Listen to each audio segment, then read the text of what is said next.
Part 1. You are going to hear a talk about making the most of graduate school. First, you have some time to look at questions 1 to 6.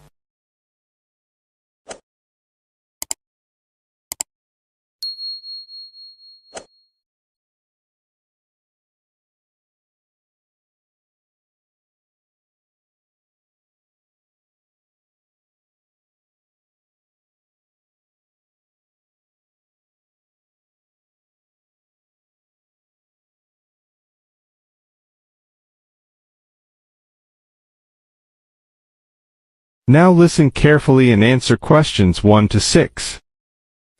Good afternoon. Welcome to you, new entrants to the graduate school. My job now is to give you the graduate school survival guide and make some concise suggestions for getting the most out of your relationship with our research supervisor, getting the most out of what you read, and making continual progress with your research. First, your relationship with your supervisor. This is fundamental. Meet regularly. You should expect to meet once a week or at least every other week because this will give you the motivation to make progress and also keeps your advisor aware of your work. Prepare for your meetings. Come to each meeting. Also, bring the notes from your previous meeting together with a list of any upcoming deadlines. Make a plan for what you hope to get out of each meeting. After the meeting, email your supervisor a brief summary. Include a list of major topics discussed, a list of what you agreed on, a note of any advice you may not want to follow, and a new summary of what you are planning to do. This helps avoid misunderstandings and provides a handy record of the progress of your research. Add a to-do list for yourself and your supervisor, including a reading list. Finally, add the time and date for the next meeting. My second main piece of advice is to keep your supervisor informed.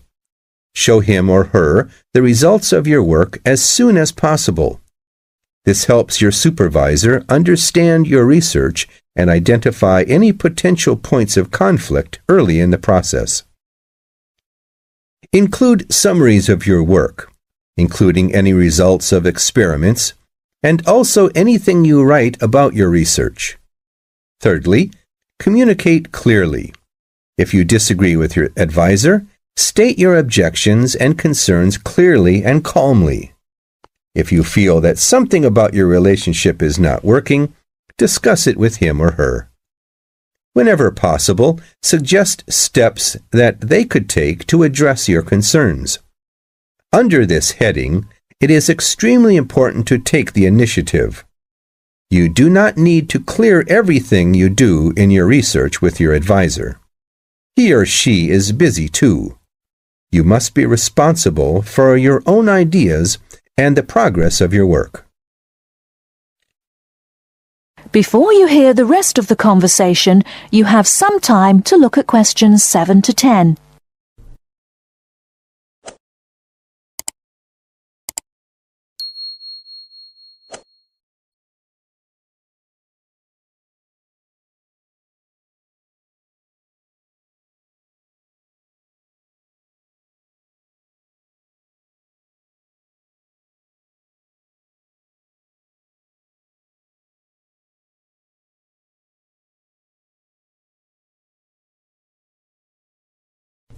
Now listen and answer questions 7 to 10. The second section of my talk is about getting the most out of what you read. The first principle here is to be organized. Keep an electronic bibliography with notes and pointers to the paper files. Keep and file all the papers you have read. Point 2. Be efficient. Only read what you need to. Start by reading only the conclusion, scanning figures and tables, and looking at their references. Read the other sections only if the paper seems relevant or you think it might help you get a different perspective. Skip the sections you think you already understand. These are often the background and motivation sections. It's of critical importance to take good notes on every paper you find worth reading. Note especially what problem the author is trying to solve, what approach they take to the problem, and how their approach differs from other approaches. Next, summarize what you have read on each topic. After you have read several papers on the same topic, note the key problems, the various formulations of the problem under consideration, the relationship between the various approaches and the alternative approaches you come across. Let me add one point you might not have already thought of. Read PhD theses. Even though they are long, they can be very helpful for quickly learning about what has been done in your field of interest. Focus particularly on the background sections and method sections. Don't forget to read your advisor's thesis. This will give you an idea of what he or she expects from you. The third section of my talk is about making continual progress with your research. Keep a journal of your ideas. Write down every issue you are thinking about, even if you think it is stupid. This will help you keep track of your progress and keep you from going round in circles. That is the end of part 1. You now have half a minute to check your answers.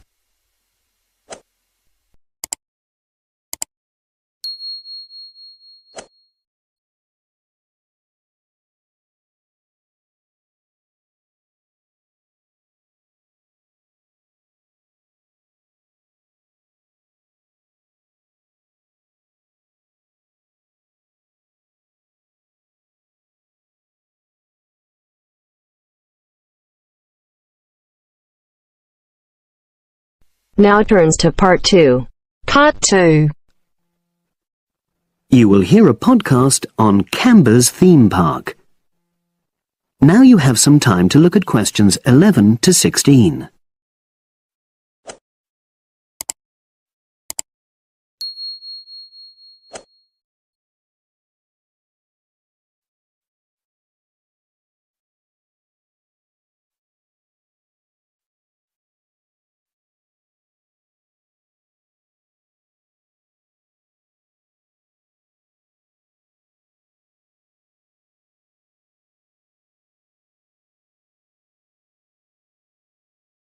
Now listen and answer questions 11 to 16.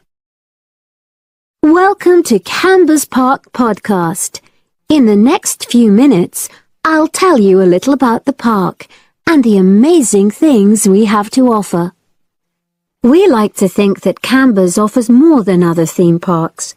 Like them, we have a variety of exciting rides for people of all ages, but Camber's also places strong emphasis on the educational experience for its visitors. Not boring facts, but lots of interactive exhibits. Although it's mainly an outdoor experience, we do have some indoor activities if the weather gets too dreadful. The park's got a lovely, well-established feel, set in 80 acres of beautiful countryside, about 3 miles south of the tourist resort of Dulchester. The park was set up in 1997 by the Camber family, but then taken over by new owners in 2004, who have maintained the original vision of the Cambers. It has lots of old trees, hundreds of flower beds, and a gorgeous lake.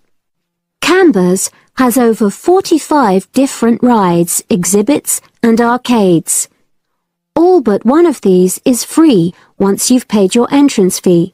We charge a small fee for our newest ride to reduce the length of the queues. You don't pay anything for parking. A family ticket for a family of 4 works out at about £8 per person, which is amazing value. Full details of current prices are shown on our website, along with full details of rides, etc., and directions for getting to us. We also have a number of special offers. For example, if you live locally, Why not join our Adventurers Club, which entitles you to 50% off ticket prices all year round, and a special lane for all rides and exhibits, which means you don't have to wait to get into any part of the park. See the Offers tab on the website.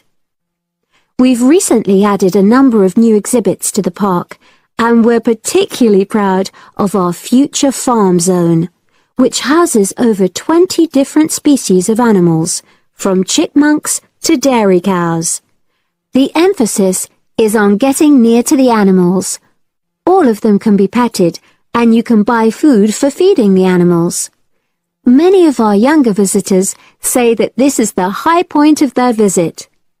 And speaking of food, don't let the animals have all the fun. We have a total of 7 different catering outlets on the site. We're open 10 to 5:30 all year round, and cold drinks and snacks can be bought at any time during opening hours. And hot food is available most of the day in the Hungry Horse Cafe from 11 until 5, just half an hour before closing time. Now you have some time to look at questions 17 to 20.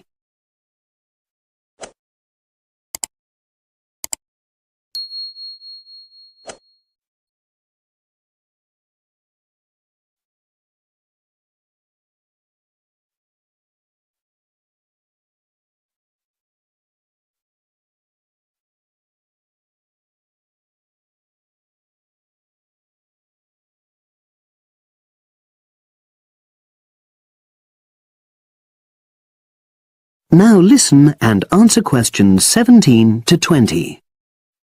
Now we want all our visitors to have an exciting time when they come to the park, but our first priority must be safety.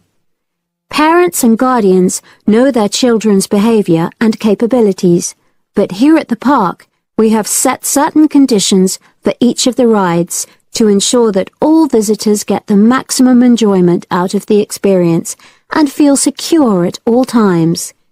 There are 4 major rides at the park. Our newest ride is the River Adventure, which is designed to reproduce the experience of whitewater rafting.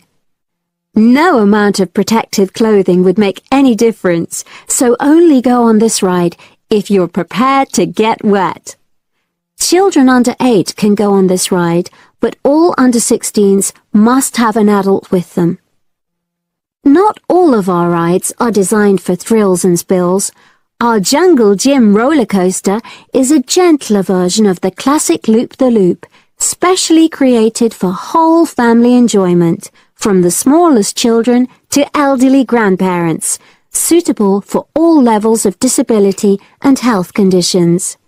Carriages have comfortable seating for up to 8 people with safety belts for each passenger, which must be worn at all times.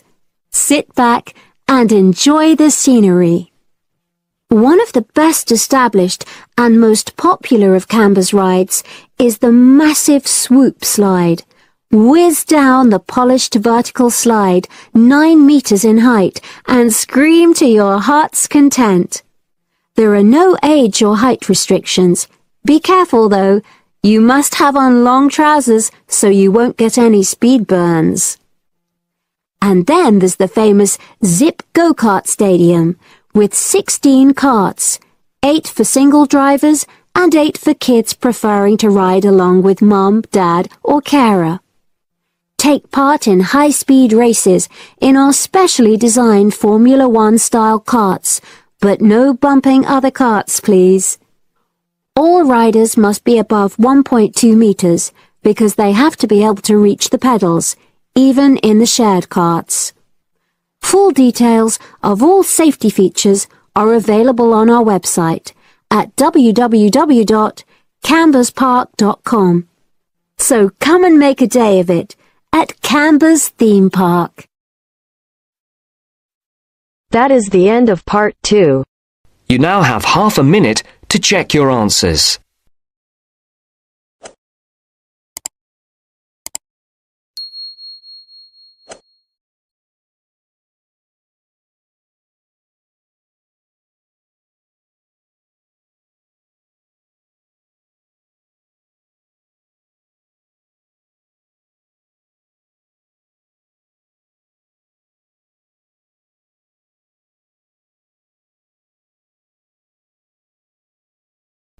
Now turns to part 3.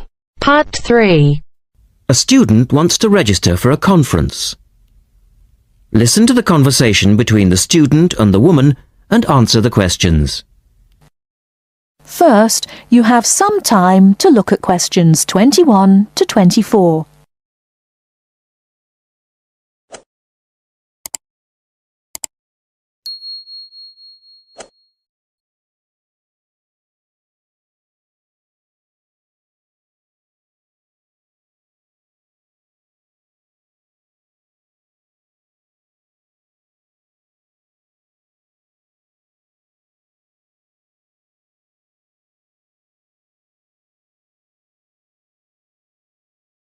Now, listen carefully and answer questions 21 to 24.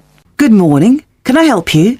Yes. Is this where we register for the Beyond 2000 conference? Yes. What's your name and I'll get your conference bag. Well, I haven't actually registered yet. I was told I'd be able to register today, so I hope that's okay. I've just arrived in Melbourne. That should be fine if you're a student. I'll need to take your details though. So, can I have your full name? Yes, sure. It's Melanie Mitchell. Is that Mitchell? Yes, that's right. And that's Ms., not Miss. Okay, fair enough. And what's your address, Melanie? I live in student accommodation at Sydney University, so my address there is Room 66, Women's College, Newtown. Okay. And which faculty are you studying in? I'm in the Faculty of Education. I'm doing a Master's in Primary School Teaching. Right. And may I see your student card because I need to verify that you're a current student? Yes, sure. Here it is. My number is 994578ED. The woman asks the student some more questions about the conference. Before you hear the rest of the talk, you have some time to look at questions 25 to 30.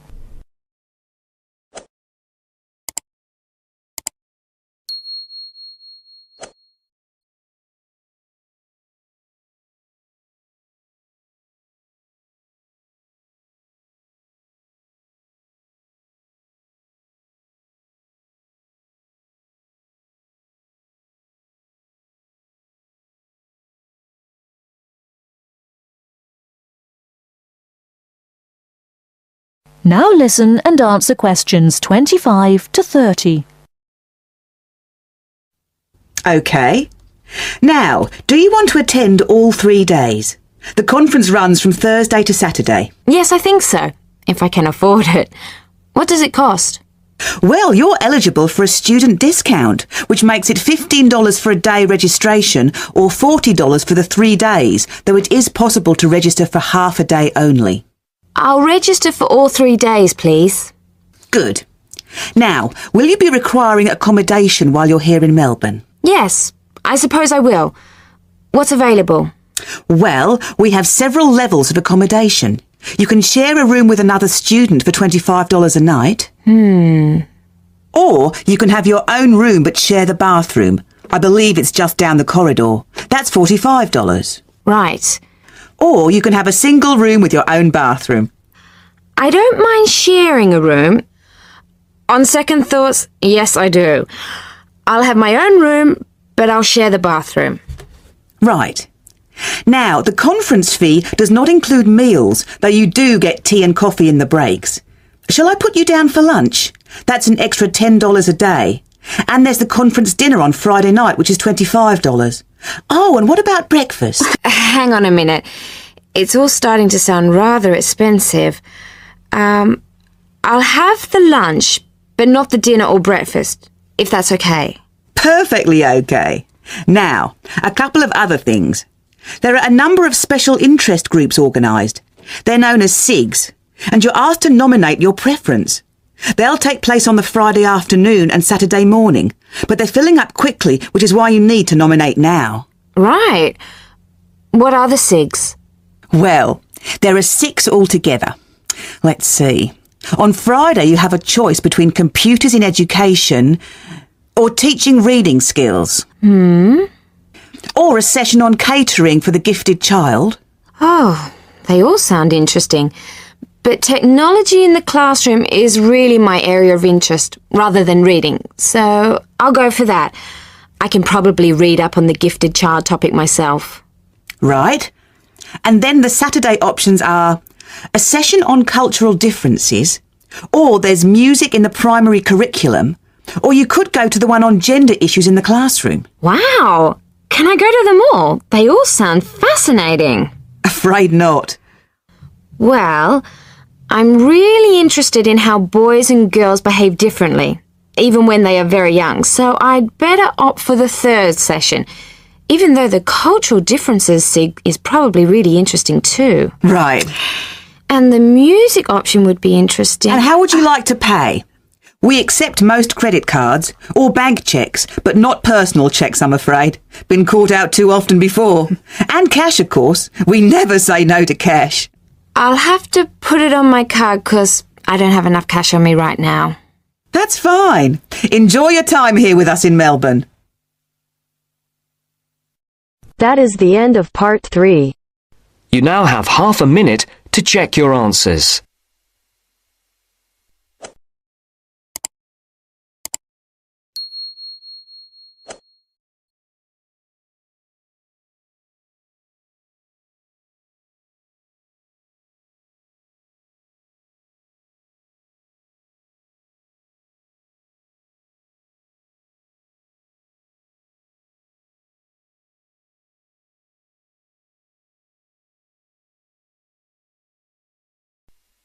Now turns to part 4. Part 4. First, you have some time to look at questions 31 to 40.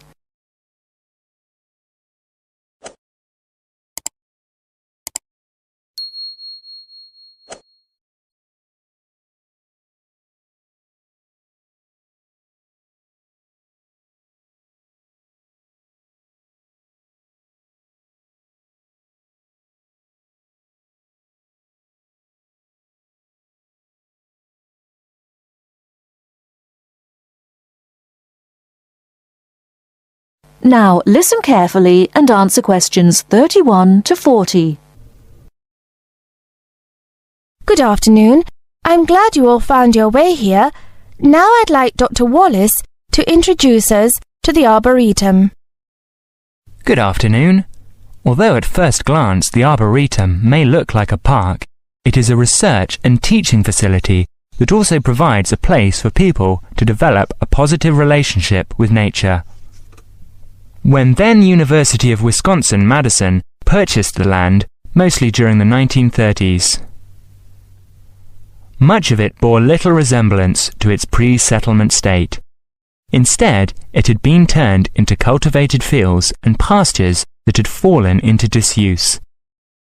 The university's Arboretum committee decided, early on, to try to bring back the plants and animals that had lived on the land before its development. Though they may not have anticipated it at the time, the committee's foresight resulted in the Arboretum's ongoing status as a pioneer in the restoration and management of ecological communities. In focusing on the re-establishment of historic landscape, particularly those that predated large-scale human settlement, they introduced a whole new concept in ecology: ecological restoration.